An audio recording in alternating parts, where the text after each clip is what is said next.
Ya, kembali lagi di Porsalang bersama dengan gue Fuad dan itu Patrick yang masih belum nemu solusi apa pantulan Ring ring light, light di kacamatanya. ring light. Eh, Gini PA ring light. gitu. Hari ini mau ngobrolin apa kita ya? Kita mau ngomongin dua hal yang paling utama.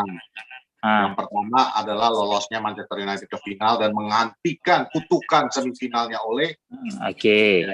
Yang kedua kita akan membicarakan ucapan palsu Joel Glazers melalui suratnya kepada Manchester United. Apakah kita terima? Terus apa lagi? Ya udah, selain itu ya nanti paling kita bahas tentang kehidupan masing-masing lah. Ya bahas preview lah, kan besok lawan Villa. Emang jadi. Ntar nanti kita udah bikin preview, nggak jadi lagi kayak kemarin Liverpool. Kalau lawan Villa jadi. Lawan Villa jadi. Oke. Yakin. Lawan Villa itu jadi. Semoga. Gitu. Lawan Villa sih jadi. Feeling gue jadi. Jadi apa dulu nih kita bahas? Kita bahas dulu lah ya. Congratulations Manchester United dulu lah ya. Ya. Ya, oke. Selamat kepada guru Penjas yang berhasil membawa anak-anak asuhannya wisata ke kemana itu ya dibilangnya ya, ke sebuah tempat di Polandia di mana bermukim seorang pemain nasional Indonesia yang berasal dari Medan. Gitu. Jadi setelah gagal di 4 semifinal ya, akhirnya bisa digebah tuh kutukannya gitu loh, dengan penampilan yang cukup memuaskan gitu. Memuaskan di partai pertama. Kalau kemarin sih babak pertama gue ngeri-ngeri sedep juga ngelihat yang menit ketiga, terus menit ke berapa 9 apa 12 atau berapa tuh Pogba yang dicuri lagi bolanya sama Mkhitaryan kan. Mkhitaryan tuh yang di depan kotak penalti gitu loh. Miki juga berapa kali ya gagal di depan kotak. Mkhitaryan babak pertama sundulannya ada yang dua dia babak pertama kalau gue nggak salah ingat gitu kan. Jadi jujur babak pertama sih gue agak ngeri-ngeri sedap lah gitu. Nah kayak gitu lo mau bilang kemarin. Ya. Awak babak kedua 3 menit itu bukan ngeri-ngeri sedap lagi. Aku dari posisi udah tidur-tiduran, ala lolos ini ngantuk-ngantukan. Tiba-tiba duduk aku. Mak jangan apa ini? Menit terakhir kan? Enggak, yang 3 menit 2 gol orang itu. Yang 3 menit 2 gol, iya. Apalagi pas waktu yang udah 2 gol itu, yang bolanya kena ke kaki DG ya, di antara selangkangannya. Untungnya nggak masuk. Untung nggak masuk. Apa ini? Iya. Tapi kalau udah babak kedua, gue biasa udah nggak terlalu khawatir, Pet. Karena track record gitu loh. Jujur aja, bukan karena ini menang berhasil ya, tapi emang dari musim ini lah ya, semenjak abis lawan Spurs, gue tuh kalau babak kedua kayaknya United gue tidak terlalu khawatir gitu. Ya. Nah kemarin tuh pertama kan yang gue perhatikan tuh mainnya benar-benar lambat. Ingat kan di Space beberapa bilang mainin lapis kedua. Kayak gitu mau dimainin lapis kedua. Nangis loh yang ada. Itulah gue bilang, Wan. Kenapa aku kemarin jantungan ya? Pas waktu udah kebobolan dalam 3 menit 2 gol itu. Ya. Awal kepikiran gini, Deep Space juga aku bilang kan. Jangan tak kabur, aku bilang kan. Begitu udah mulai kekejar kayak gitu. Mak jangan betul nih kejadian ini. Udah kegedean ngomongan orang-orang pendukung MU ini. Betul lah ini dibalik karena orang ini gue bilang. Bukan. Kan emang poinnya kan yang tadi aku bilang, masalah pemilihan starting 11 tuh aku kadang-kadang memang sering nggak nyambung sih Pet ya, gitu. Iya nggak. Aku tadi ngelarin ke sana dulu. Iya. Nggak, tapi betul yang kau bilang. Patrick ini pandai, cuma kadang-kadang saking pandainya orang itu bodoh. Ibarat karena aku niru Justin. Aku kan mau niru gaya Justin. jangan gitu loh. Kan tapi betul yang kau bilang. Babak pertama kalau itu kemarin babak pertama bisa dibilang full tim loh yang dimainin. Ya. Full tim. Cuma yang diganti McTominay sama si Lindelof doang diganti sama dia. Iya kan? Kalau Rashford udahlah, Rashford, Greenwood, Cavani itu kan emang kadang dirotasi itu bareng gitu kan. Gitu. Jadi Van de Beek sendiri mainnya babak pertama menurut gue ya B aja gitu, bukan jelek banget sih enggak. Ya, jadi penampilan dia memang overall biasa aja lah gitu. Enggak karena gini, lu tidak bisa mengharapkan seorang pemain mainnya super terus ya. Even you name it lah, Pogba, Bruno juga nggak super terus gitu kan. Ada masanya mereka mainnya biasa. Itu yang dapat menit main sering gitu. Lu bayangin Van de Beek yang menit mainnya masih Senin Kemis, terus lu berharap sekali main, wah gitu. Ya enggak lah gitu. Jadi, dan dia punya kesempatan bikin gol loh kemarin itu sebenarnya. Ada ya. Dan dia akhirnya nunjuk ke bawah sendiri, yang kayak kesel sama diri sendiri. Kesel ya. Dan kalau menurut gue juga dia tidak dimainkan di posisi terbaik dia kemarin, terutama di babak pertama. Kan dia main di kiri, gelandang kiri, posisinya Pogba. Pogba yang jadi pivot gitu loh. Iya kan? Nah, dan Pogba jadi pivot, lo lihat tuh gimana babak pertama mainnya. Iya kan? Ngeri ya, terus terang aja betul-betul. Gitu loh. Kalau kemarin ada yang nge-tweet kan, akun luar tuh ada yang nge-tweet. Nih gua rasa mereka ini karena mainnya kan kita kemarin ini babak pertama juga biasa aja banget kan. Gua rasa ini Bruno sama Greenwood lagi taruhan ini 10 pound gitu ya. Siapa yang bikinin gol yang lebih baik daripada yang satu lagi. Jadi dalam kata lain nggak kayak kurang serius. Kau dapat nggak perasaan kayak gitu? Kayak ya udahlah, kita udah lolosnya nih. Yang penting jangan kebobolan. Aku sih dapatnya feelingnya kayak gitu ya, kayak nggak serius orang ini main. Gitu. Nggak boleh kayak gitu. Itu nggak mungkin. Menurut gue sih untuk pemain sekelas mereka gitu ya, nggak akan lah mereka mempertaruhkan bukan reputasi mereka gitu loh. Nggak ada keseriusan untuk ibaratnya nggak usah lah kita kejar-kejar gol lagi, yang penting jaga tempo. Orang itu kan part of the game, gimana sih lo? Ya itu maksudku, nggak serius dalam arti cari gol lagi. Ya cari gol lagi kan part of the game. Bukan, kadang-kadang ngomong sama orang agak kurang itu. Makanya gue menghindari banyak nge-tweet sekarang gitu. Kalaupun nge-tweet tuh, kalau bisa gue nggak mau ngomongin bola kalau bisa gitu ya. Karena ngadepin orang-orang yang kurang ini kadang-kadang emang butuh kesabaran double gitu. Gitu. Tapi ada yang benar banget yang menurut kau, yang kau bilang itu. Tengok pas waktu Cavani ditarik. Tengok waktu AWB ditarik. Tengok waktu Luxio ditarik. Pertahanan kita langsung hilang. Serangan kita langsung kendor. Begitu Rashford masuk, balik lagi. Kayak zaman-zaman Manchester United yang kita selalu bilang nggak bisa killing the game.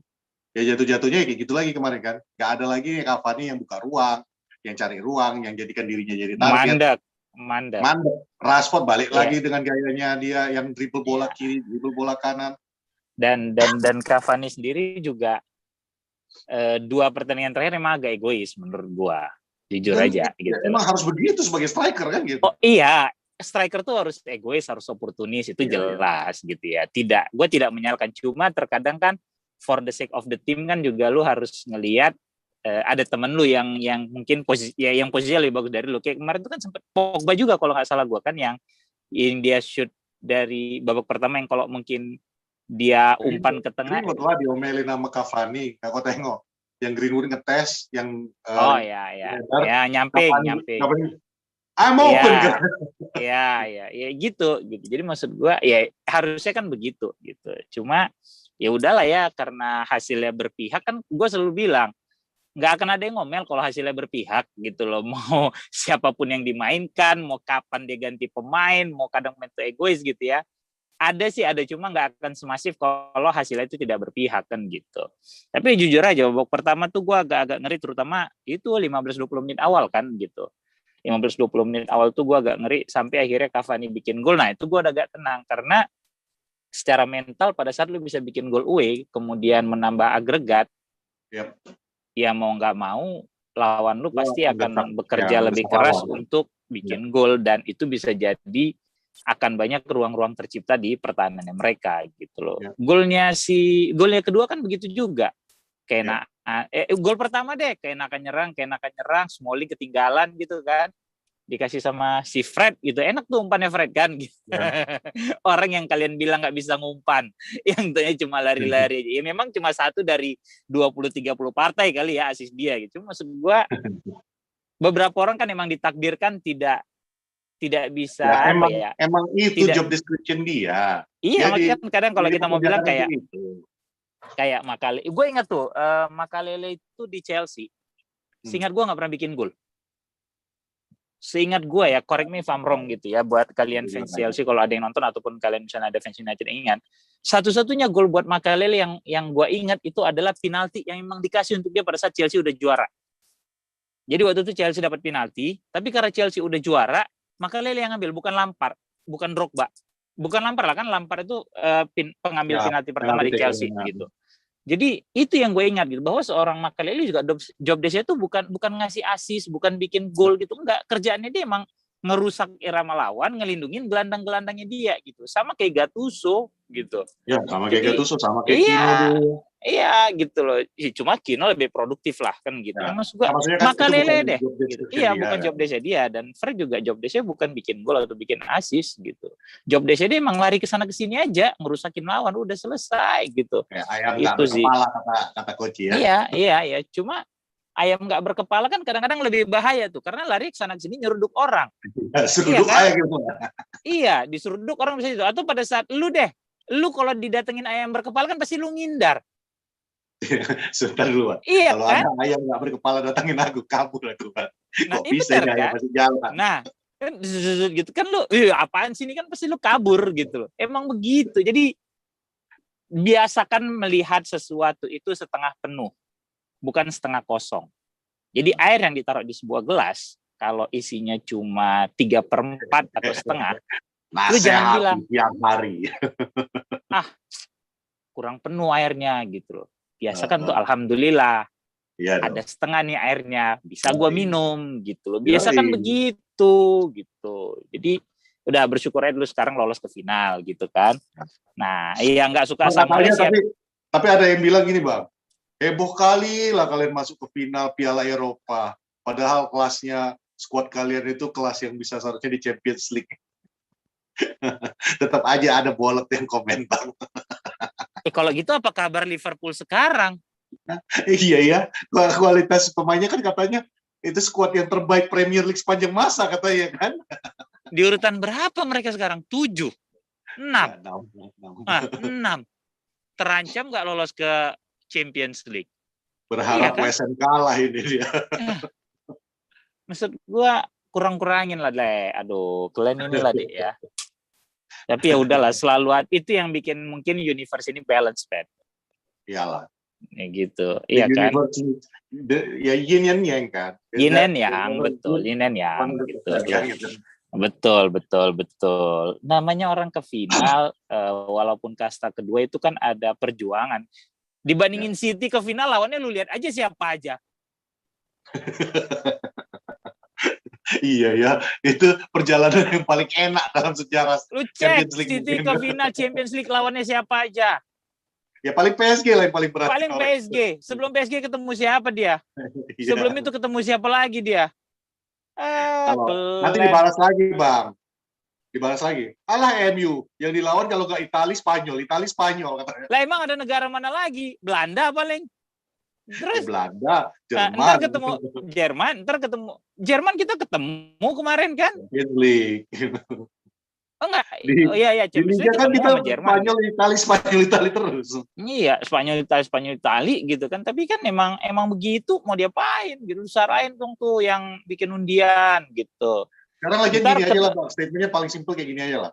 Masuk final. Kan gitu. Kita udah masuk final. Kalah masuk final daripada seri nggak masuk apa-apa. Daripada seri nggak kemana-mana ya kan gitu.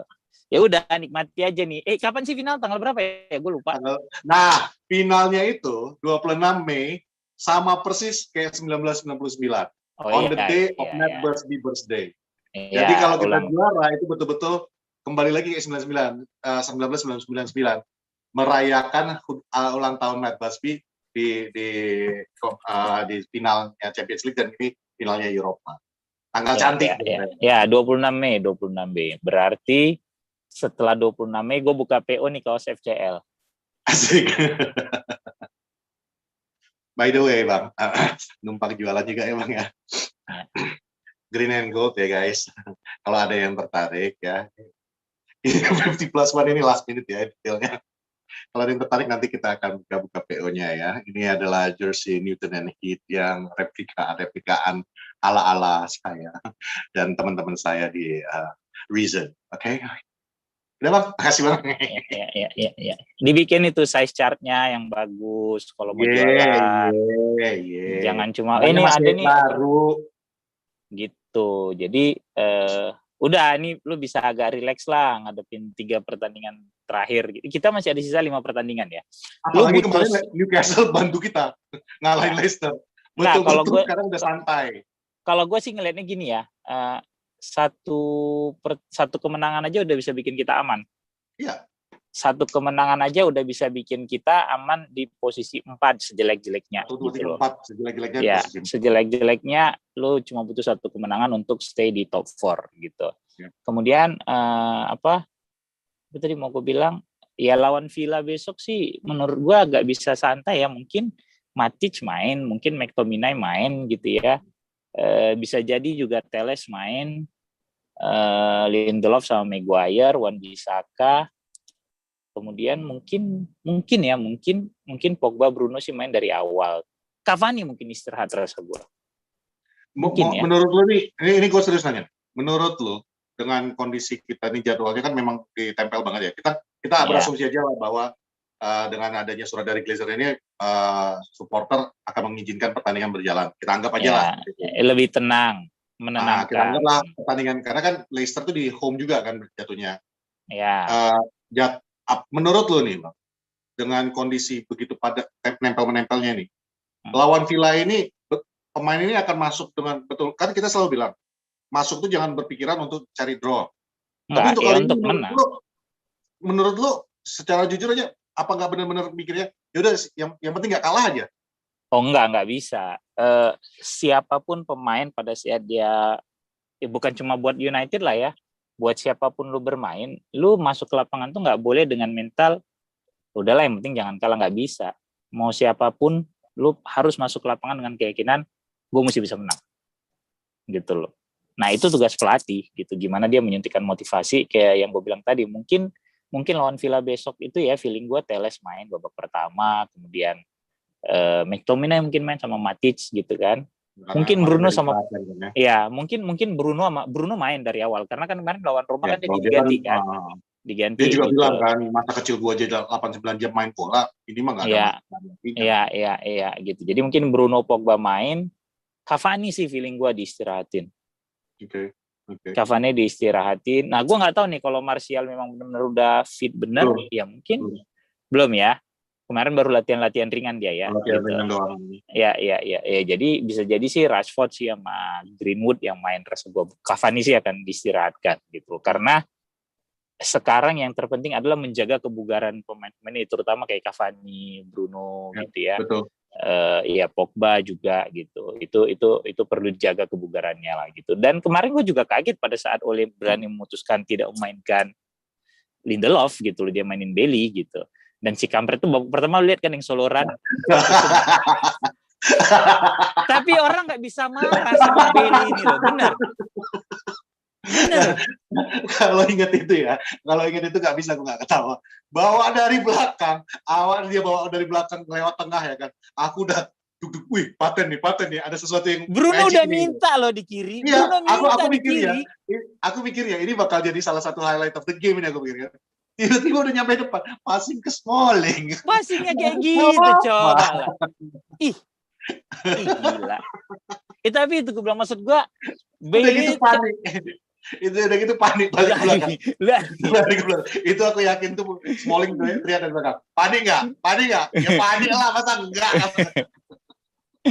Karena kan memang ada beberapa orang yang bikin kita nggak bisa marah gitu loh. Ya Bailey itu salah satunya menurut gue. Maksud gue dia bisa nendang Zlatan dia emang badut aja gitu loh ini orang gitu. Tapi kacau, dia kemarin ngelawaknya itu nggak lucu sebenarnya, bikin jantungan semua orang gitu. Gila banget tuh. Gue, udah cakep nih, Bruno udah minta loh di kiri, udah kosong banget tuh Bruno. Ih. Sebelum Bruno minta, Cavani itu di depan dia. Dia tinggal terus pasnya Cavani bisa betul, bisa lari lagi. Nggak dipasing juga. Nggak ngerti. Ya itulah seorang Gareth Bailey ya. Tapi di luar itu memang bukan apa-apa, dia punya skill, cuman kadang-kadang. Nah gini deh. Lu seneng nggak dia? Otak sehatnya. Lu seneng nggak dia perpanjang kontrak? Kalau gue pribadi, gue senang-senang aja dalam arti gini. Banyak kan pemain-pemain kita yang diperpanjang kontrak bukan jaminan lu akan ada di tim ini musim depan. Ashley Young sebelum dijual ke Inter Milan, diperpanjang kontraknya, Pak. Ya enggak? Ya. Kalau enggak. Ini terlepas pemain. Ini terlepas dari situ. Lu seneng nggak sebenarnya Bailey diperpanjang kontrak, dia akan ada di tim lagi? Senang. Kalau gue jujur senang. Di luar dari injury prone-nya dia ya, at least dia masih bisa jadi backup. Walaupun dia reckless segala macam. Dia itu memperbaiki suasana di dressing room banget. Betul. Dan dia main juga total gitu. Emang kadang-kadang gesrek aja otaknya. Jadi gue sih senang. Jadi maksud gue gini loh. Sekarang kan lu punya 3 center back gitu kan. Nah, lu tinggal cari 1 center back lagi kelas dunia nih. Maka lu akan punya 4 kayak zaman dulu Hanningberg, Ronnie Johnson, Gary Pallister, James Stam gitu ya. Lu punya itu gitu kan. Steve Bruce udah pensiun sama Pallister ya waktu 99, gue lupa. Udah ya. James Stam, Hanningberg, Ronnie Johnson, siapa satu lagi ya back tengah? David May. David May. Iya, kan David May. Dia punya West Brown dari atas. West Brown yang bisa digeser ke tengah, bisa di back kanan. Gitu kan. Jadi kan 4 tuh back tengahnya. Dan 98-99 juga David May, Hanningberg, Ronnie Johnson tuh bukan pemain kelas dunia kayak sekarang gitu. Maksud gue memang Ronnie Johnson emang timnas gitu ya. Hanningberg juga timnas. Cuma maksud gue kan profil mereka kan tidak segede kayak Vidic, tidak segede kalau misalnya ya Ferdinand atau Japstam malahan kan gitu. Jadi jujur gue sih senang sebenarnya Bailey ada di luar injury prone-nya dia dan reckless-nya dia, tapi masih paling enggak in his good condition he's one of the best menurut gue gitu loh. Itu aja kalau gue injury prone-nya masih bisa gue terima, men. Gesrek otaknya enggak? Ini kadang-kadang reckless-nya kalau ingat yang lawan Leicester yang dia Jamie Vardy dikicik-kicik ya sama dia dimain-main di tengah itu, lu silap ya persekian detik lu silap ya diambil sama Vardy, itu udah easy go buat seorang Jamie Vardy gitu. Tapi dia santai kan dimain-mainkannya bola, aduh ya Allah. Dan kemarin ditambah lah itu meme dia kan, bawa dulu lah ke depan, ntar aku passing ke Smalling gitu ya, kangen kali ya kalau makan. Lupa. Mas sadar nggak kemarin? Kenapa? Setelah Smalling diganti, Roma malah bagus pertahanan. Lihat kan? Lihat nggak? Lebih Roma malah lebih rapi pertahanannya. Iya, lebih. Dan gol pertama kan emang salah dia. Salah dia lagi ya. Salah dia.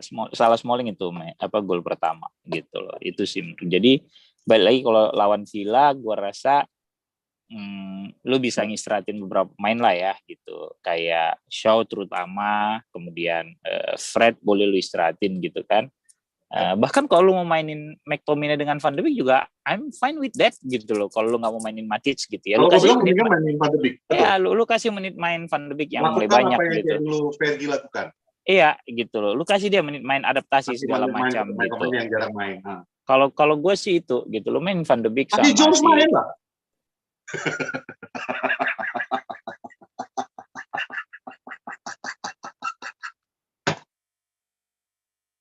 Ya kan kasih menit main, Bang, biar laku.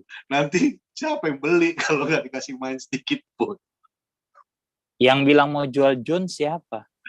Kan ini mau jual 15 M dari tawar. Newcastle yang mau ngambil. Nggak jadi. Jones tuh mau ditukar kurma tahun depan. Buat buka puasa kaum muslim di Manchester. Berkah kali itu, betul. Aduh, Phil Jones, aduh. Buka itu loh. Itu jadi si City main malam ini apa besok ya? City nggak tahu, nggak peduli lagi sama City, sorry banget. City tuh kalau misalnya dia menang malam ini, juara dia udah 15. Iya, City kalau main ya gue lupa City itu main kapan ya. Oke, kalau dia menang aja lawan Chelsea, udah juara dia gitu loh. Iya benar, ntar malam 11:30. Iya, ntar 11:30 gitu. Dan udah ada tanda-tanda sih kan, Tuchel katanya udah gue akan mengistirahatkan beberapa pemain, kata Tuchel kan gitu. Kan dia udah ngeluarin statement, ya kan. Jadi kalau udah kayak gitu emang udah bagi-bagi kue aja rasa buah gitu. Udah rapi-rapi ini. Tapi kita harus juga akuin lah, City juga resilient dengan segala caranya, mau namanya busuk, caranya itu tetap aja caranya. sampai akhirnya bisa mencapai ke puncak setelah dapat 3 game in hand duluan. Wait, padahal kalau kemarin orang-orang ribut kenapa United tidak dihukum pengurangan poin karena fansnya demo segala macam bla bla bla, harusnya lu menanyakan hal yang sama pada saat City meminta pengunduran jadwal pertandingan yang tinggal kick off berapa jam lagi lawan Villa waktu itu. Dan itu bukan sekali 2 kali ya? Bukan sekali loh dilakukan. Ada 2 kali. Itu juga lawan Spurs waktu di FA Cup. Mereka minta mundur lagi. Suka-suka orang itu aja bikin jadwal. Udah bilang. Gitu. Jadi dibayar sama orang itu. Jadi suka-suka orang itu. Jadi kalau misalnya ada kemarin ngomong itu ya, ini bukan bicara dengki atau iri ya. Cuma maksud gua, ya lu timbang, lu lihat sama-sama lah dari 2 sisi kan gitu. Tapi gini juga, gua rasa Tuchel mengatakan bahwa dia akan menyesuaikan permainnya itu, gua rasa Saiwar juga. Karena Chelsea sendiri belum aman-aman banget. Ya kan, kalau misalnya dia tidak menabung poin dari sekarang juga gitu kan, bisa juga digeser West Ham nih dia gitu loh, iya kan? Nah, gue yakin Chelsea akan menurunkan full tim kok. Lagian, tapi serba salah juga, Bang. Karena kalau mereka Tuchel betul-betul all out nih ya main. Takut strateginya dibaca. Lagi ini kan. Lagi GR nih sekarang gitu. Ya. Tapi enggak lah, maksud gue ya itu, kalau gue rasa sih Tuchel Saiwar aja itu akan menyesuaikan pemain segala macam bla bla bla gitu loh. Gue yakin gitu masih 100% turun tuh Chelsea. Nggak mungkin enggak. Kayak kecuali mungkin dia ganti kiper main lagi di Champions League. Nah, itulah cerita. Ya, itu dia. Karena toh mereka juga belum pasti kan juara di Champions gitu loh. Lawannya kan City juga gitu. Mereka harus hati-hati. Di West Ham itu sekarang udah ada Lord Lingard. Ya, gitu. Jadi lawan Aston Villa gimana menurut kau? Apa kayak tadi itu? Aku pribadi sejujur-jujurnya aku yakin banget bahwa United itu go there not to win, tapi untuk jaga supaya nggak kehilangan poin aja. Jadi bagi gue itu 0-0 atau 1 sama. Ya, kalau gue sih nggak ada tuh lu datang tidak untuk menang gitu. Lu datang pasti mau menang gitu ya. Cuma bisa jadi Ole akan melakukan rotasi lagi gitu. Karena setelah ini Leicester di kandang dan Liverpool gitu kan. Fokusnya pasti di 2 itu yang lebih berat, walaupun memang dia selalu mengatakan one game at a time kan gitu. Itu loh menurut gua. Dan Villa juga masih tanpa Grealish kan. Masih tanpa Grealish gitu. Itu sih. Jadi tinggal nikmati aja lah pertandingan Villa besok. Villa juga masih tanpa Grealish. Leicester juga masih tanpa kemenangan di akhir musim, dan Liverpool juga 4-2 kalah sama Newcastle ini hari tadi, kaget aku, gawat. Penyakitnya Leicester kan akhir musim kebabat sama orang. Tapi gua rasa ini imbas dari musim berturut-turut ini. Iheanacho tuh bikin gol terus, tapi hasilnya jarang banget positif. Kayaknya dia tumbal deh ini. Gitu loh. Aku belum selesai kan tadi punchline-nya kayak mana gitu. Aku lagi pengen nggak aku kasih punchline. Kan gue bilang Villa tanpa Grealish, Leicester tetap tanpa kemenangan di akhir musim, ya kan? Liverpool tetap tanpa ada harapan untuk masa depan yang cerah. Dia masih bisa masuk Champions League nggak ya Liverpool ya? Tapi sampai sekarang nggak ada yang mengharap ya.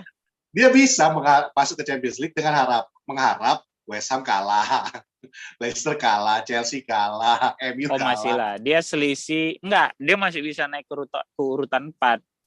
Dia selisihnya 7 poin. Ya makanya gue bilang 7 poin, masih ada 5 pertandingan sisa, 15. Ya, masih ada lah peluangnya. Liverpool, Spurs tuh masih ada peluangnya gitu loh. Cuma yang serunya lagi kan sampai sekarang nggak tahu gue ya, karena gue bukan fansnya Liverpool, tapi kayaknya nggak ada tuh club out. Nggak ada dong. Itu satu hal yang gue bangga dan gue seneng lihat fansnya Liverpool. Mereka itu sangat terlatih sabarnya selama 30 tahun. Jadi ya udah, satu musim ini lagi jelek, ya udah kita sabar aja toh. Ya. Toh udah biasa 30 musim jelek, udah biasa. Gitu. Udah biasa, satu musim tambahan jelek ya udah nggak masalah. Nggak masalah gitu. Itu sih. Jadi, menurut gua Pogba semalam gimana waktu lawan Roma? Kalau lawan Roma kemarin, nggak cuma Pogba ya. Satu tim itu minus, kecuali si Cavani dan De Gea. Satu tim itu katro. Tapi dalam arti katro juga, aku yakin itu juga mereka udah kalau aku pribadi seandainya aku jadi manajer aku juga pasti bilang kita udah cukup nih goalnya kita. Make sure jaga tempo aja, itu yang tadi gue bilang. Itu yang satu hal yang paling, makanya kau dipecat sama Persema dan Persikabo kalau kayak gitu model kau. Pada saat kau ngerasa udah unggul jauh, tapi udah santai aja mainnya. Tapi Persema urutan kedua gue bawa. Iya, tapi urutan kedua kau bawa, abis itu kan udah selesai kan? Ya, tapi kan aku mainnya main cara Mourinho, parkir bus, main aman. Nggak bisa kau menyuntikkan, udah kita unggul 4 gol nih, nggak bisa. Nah, tapi kalau main hari ini kalau bisa bikin gol duluan. Itu kalau aku. kalau aku bilang kemarin itu emang satu tim tuh katrok. Kecuali Cavani. Babak pertama. Babak kedua terserah kau lah yang kalau aku semuanya itu bagi aku katrok.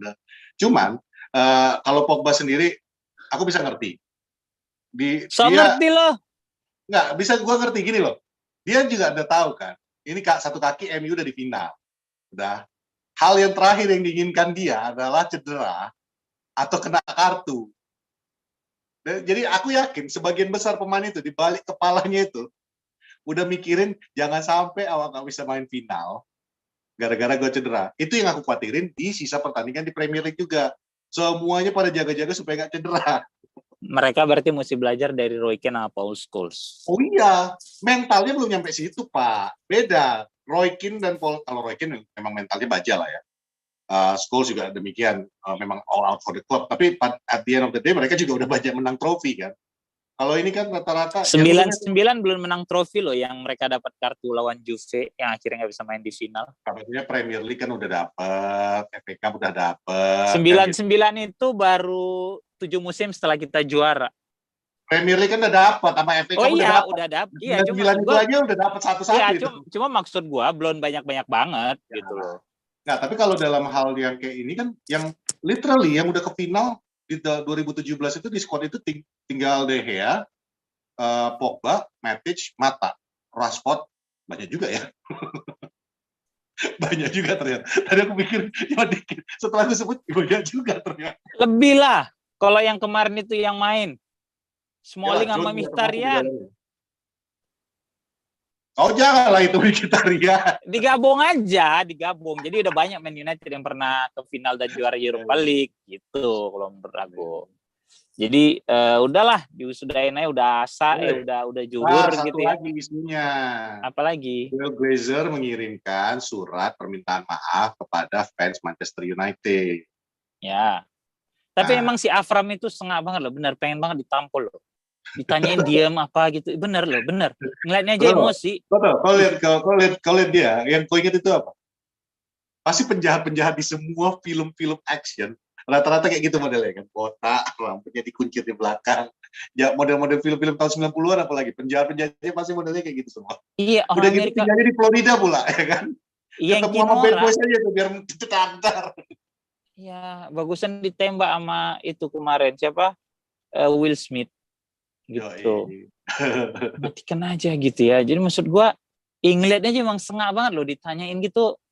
Gimana lo bisa dapat simpati dari fans ya kalau gitu? Nah, itu dia salah satunya kan dia kemarin bikin surat permintaan maaf dan bukan Avram ya, Joel. Iya, Joel yang bikin. Di Spaces juga kan kita ngomongin tuh malam itu. Kita ngomongin bahwa kalau permintaan maaf itu pasti dilakukan sama mereka karena itu PR. Itu bukan dari mereka, nggak ada jaminan untuk dia yang nulis kan. Dan dipastikan itu bukan dia yang nulis gitu loh. Dia tinggal ngebaca gitu loh. Ngebacain apa yang ditulis sama PR-nya. Kenapa nggak kayak gini aja? Ini kalau memang takut ketemu fans, kan fans minta tukar pikiran kan, tanya jawab, benar nggak? Kan ya fans nggak minta tukar jersey juga kok sama mereka. Ya enggak, maksudku gini loh Wan, ini ada kesempatan, situasinya ini mendukung. Orang nggak mungkin, Abraham nggak ada alasan nggak datang langsung ke Manchester karena ada COVID ini semuanya. Lu kenapa nggak bikin Zoom meeting, ketemu dengan para fans melalui Zoom meeting, which is lu aman, nggak akan ada yang mukulin lu melalui Zoom meeting kan? Tapi setidaknya fans juga dapat kepuasan, bisa nanya langsung ke lu bisa dan langsung mendapatkan jawaban langsung dari Abraham. Dari Joel. Malah bikin kayak PR stand ini menurut gue pribadi, itu adalah hal yang paling apa ya? Di Spaces malam itu di Spacesnya Porsalan gue bilang, kalau cuma melalui surat menyurat kepada fans Manchester United sebagai bentuk komunikasinya, itu menurut gue itu bullshit. Itu benar-benar menghina fans Manchester United, karena tahun 2014 itu pernah mereka lakukan. Setelah di demo apa semuanya, mereka mengatakan kita akan segera melakukan pembicaraan dengan fans Manchester United. Dan sampai 2021 nggak ada kejadian, sampai kemarin kita demo lagi. Dan sekarang mereka mengeluarkan surat yang mengatakan bahwa mereka sadar kesalahan mereka akan melakukan perubahan, mereka akan menginvestasikan lebih, membayarkan utang-utang yang ada. Congratulations, itu semua tanggung jawab lu. Jadi itu bukan sesuatu yang lu harus ucapkan, itu memang harusnya lu lakukan kan gitu. Dan tetap aja menghina fans Manchester United dengan cuma mengirim surat. Lu punya opsi kok Zoom meeting dengan para ya mungkin lu nggak perlu Zoom meeting dengan semua fans kan. Lu bisa Zoom meeting dengan organisasi kayak Red Knight, dengan organisasi kayak Emas. Dan lu menjelaskan jawab pertanyaan mereka dan menjelaskan apa rencana lu ke depan. Karena kalau kayak sekarang ini gue yakin banget Glazers akan jor-joran di bursa transfer yang berikutnya ini. Karena that's the only way, itu satu-satunya cara mereka tahu untuk menyenangkan fans MU. Menurut mereka itu udah cukup. Tapi kali ini nggak akan cukup itu. Nggak akan cukup dengan cuman lu jor-joran ngasih dana untuk transfer ke Ole.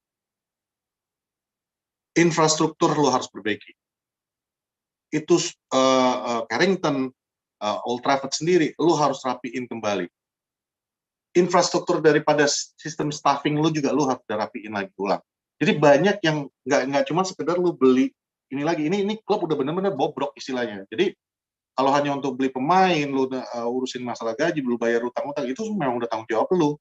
Nah yang sekarang untuk bentuknya itu adalah kepada infrastruktur di Carrington, tempat latihan lu, pada infrastruktur daripada Old Trafford sendiri, dan komunitas. Karena fans itu adalah bagian dari komunitas. Nah komunitas itu apa yang maksud? Kalau City itu ya, Manchester City itu, bahkan di zaman gue masih tinggal di sana, City itu dulu masih klub kecil ya, mereka itu mau jor-joran ngasih tiket. Please jangan datang dengan jargon karena stadion mereka kosong. It's not the point. The point is mereka itu mau ngasih social feedback, mengembalikan kepada komunitasnya. Mereka kasih tiket gratis kepada sekolah-sekolah untuk datang nonton pertandingannya mereka. Mereka datang ke rumah sakit. Manchester United juga melakukan, tapi cuman pada hari-hari raya, pada hari-hari yang besar. Kalau City enggak, mereka itu stabil. Dan sekarang East End, wilayahnya City, yang dulunya itu adalah Bronx banget, yang dulunya adalah berantakan banget. Honest to God, gue malu mengatakan ini, tapi the owner of Manchester City betul-betul mengubah East End itu, dan sekarang itu sangat layak dan sangat bagus wilayahnya. Itu yang membuat komunitas itu lebih merespon dan menghargai Sheikh Mansur. Nah, Glazers tidak melakukan itu. Bukan cuma Old Trafford nggak dirawat, Carrington nggak terawat, infrastruktur daripada staffing juga nggak beres lagi. Komunitas yang di sekitar situ juga nggak terawat lagi. Kalau lu lihat kemarin waktu dia lu lihat ada rumah-rumah yang di arahnya mau Old Trafford, itu adalah sekeluarga dari nenek moyangnya mereka juga pendukung MU. Ada nggak lu melakukan give back to the community? Nah, itu. Jadi kalau misalnya cuma untuk beli transfer pemain, that's not enough. Harus ada yang namanya tatap muka, tanya jawab, Glazers mendengar langsung apa yang diminta sama fans, dan fans juga harus bisa mengerti apa yang maksud Glazers. Karena ya kayak kemarin kita bilang, untuk ya 50+1 ini, itu harapan kita, tapi itu sangat kecil kemungkinan. Itu juga kemarin kita dibahas di episode yang sebelumnya. Gitu. Dah, kalau gitu. Ya, ada tukang ngasih datang, ngasih gue rusak. Jadi gue mesti ngeliat. Terima kasih sudah menonton Poros Salang. Ya, sehat-sehat terus di sisa bulan Ramadan. Kencengin terus ibadahnya, kurang-kurangin lah. Ngetut-ngetut gak penting di sosmed yang bikin marah gitu ya. Kalian pinter-pinter kok. Oke. Thank you very much, Go Fuad. Kalian tunggu ini ya. Go Patrick. Ya. Dadah. Bye. Tunggu dulu kata Mimi.